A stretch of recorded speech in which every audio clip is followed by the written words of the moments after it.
All right, everybody. So I have some things I need to say and to get off my chest, and some truths that need to be shared. And I have spent the last 3 years keeping families in their homes and with food on their tables, and trying to use mine and Aiden's journey to change anything that I can to help the families that are still fighting. And I've done this transparently. I raise money and I say, hey, we're going to cook dinner. 3 days later, we're cooking dinner. We raise money and say a family needs to stay in their house. 2 days later, I'm cutting a check and keeping that family in their house. And, I knew as a Black woman, I'm going to always have trouble. They weren't going to just let me have this foundation and let me help people and, just move on to a little happy life on my own. I knew that. So I knew because of that, I would have to be extra transparent.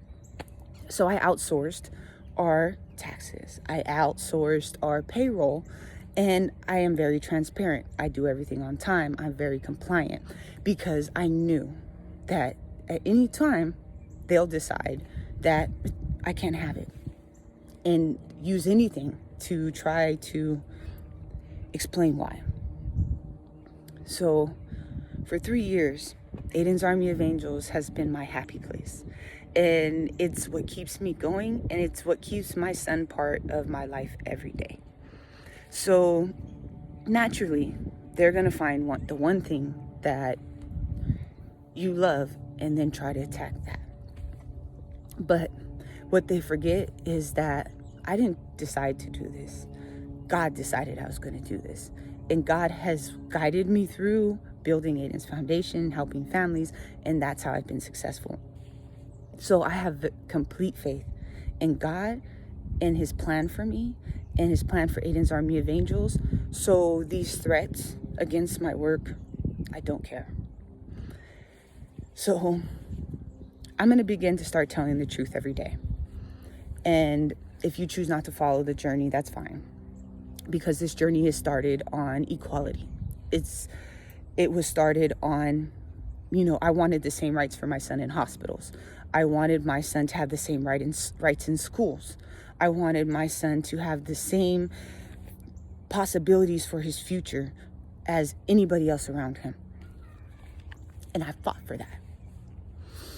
And before I started fighting for my son, these were my own pages.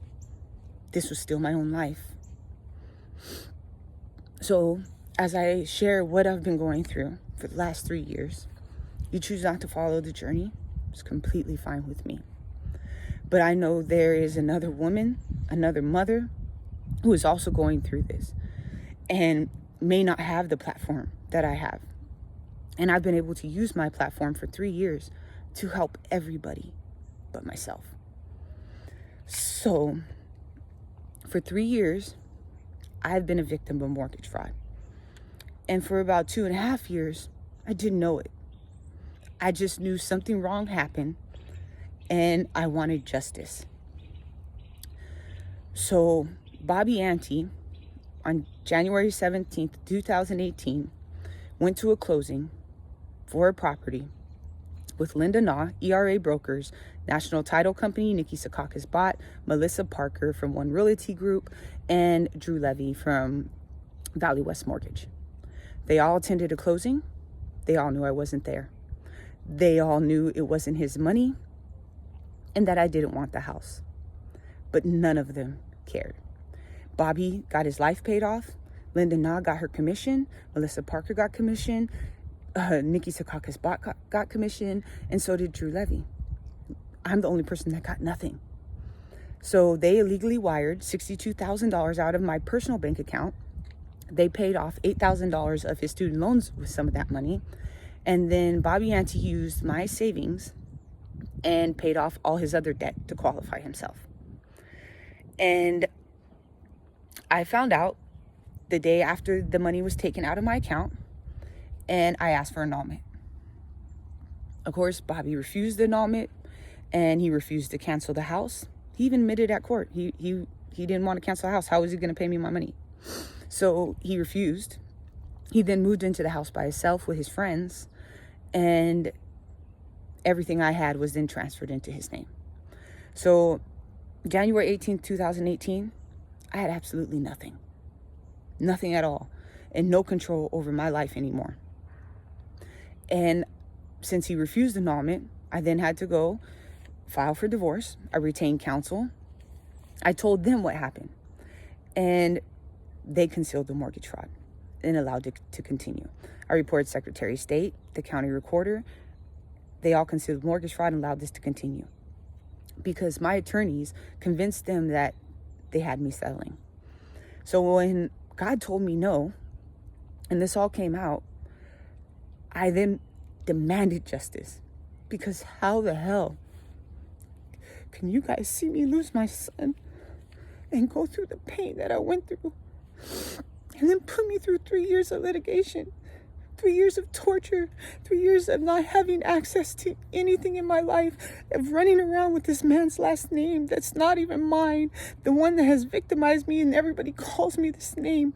I have not been able to have a child. I have not been able to move. I have not been able to buy my own home. I have not been able to even foster a child because I'm not on this home. And my attorneys did nothing about this. So the original plan was make this divorce as messy and hard as possible on this girl. So she'll settle, she'll sign paperwork, and nobody will ever know about the mortgage fraud. And that didn't work. So I went through 2 years of hell. I got night jobs to pay these lawyers. And in the end, so far, they've stolen $16,000 in legal fees. And now they have a lien on my case for another $10,000. Raina Hughes has now awarded Bobby's lawyers $20,000. She's awarded Elizabeth Gonzalez, disgusting woman, heard nothing on my case, and awarded the notary $10,000. So this is how easy it is for them to manipulate our court system. This is how easy it is for them to deprive us of our rights, of our homes, of our freedom. I have not been able to even take a vacation since I lost my son. I have not been able to do anything but work. And I did all of this in hopes that when I finally got to that trial, that this lady would make it right. But little did I know, she's known for 2 years, and that didn't give a shit. So nights I sat in my house, not wanting to live, not understanding how they could do this so easily and such in plain sight, and nobody care and nobody do anything about it. So I'm going to take back my right to be heard. This is my platform. This is my life. And if my story can help anybody, I'm going to share it. So you guys have taken away my right to be heard in the courtroom and using coronavirus to rule in chambers and dismiss cases without being heard. Well, I'm going to expose each and every one of you guys and go ahead and take that money. I don't give a shit. I never wanted it. I don't know one mom that would raise that kind of money for her child and lose her child and want it. What I want is justice. What I want is for you guys to pay for putting me through 3 years of hell to cover your own bullshit. And now attacking the one thing that keeps me alive and depriving children that are sick, that need these resources. And now I see clearly why there wasn't help for me and Aiden. I see why there wasn't programs, because the people that are on top, that are in charge of these things, they're corrupt. They don't care about us. We're a number, and we're not even people to them. I had one call with Mary Kay Holthus, and I had figured it all out. You know, Bobby and Linda have same lawyers, legal malpractice. Nobody's stopping them.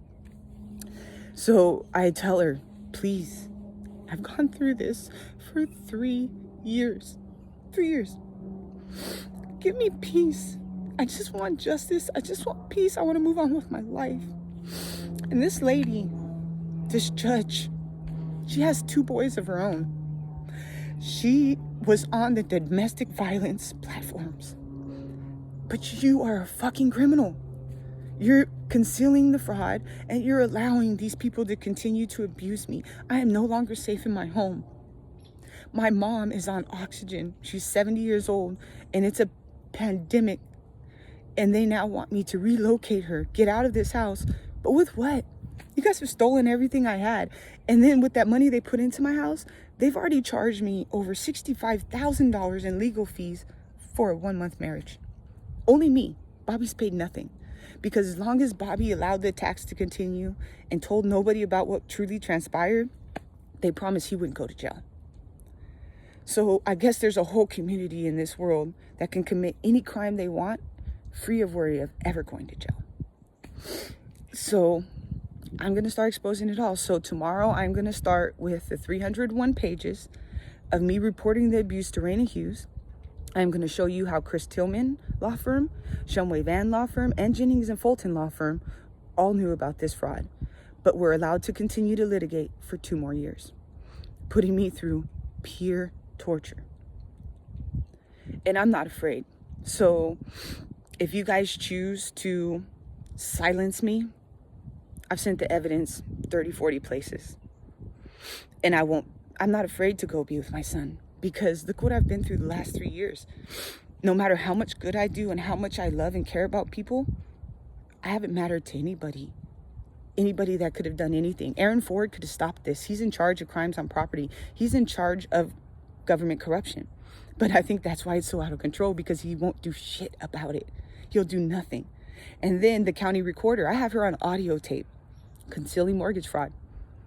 But each government agency that ignored me and allowed this to continue would have to be entitled to pay me 3 times my damages.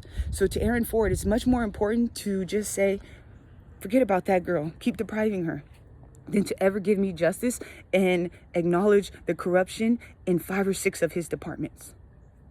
So every day I'm going to start showing you exactly what they're doing and how easy it is for them to steal a home.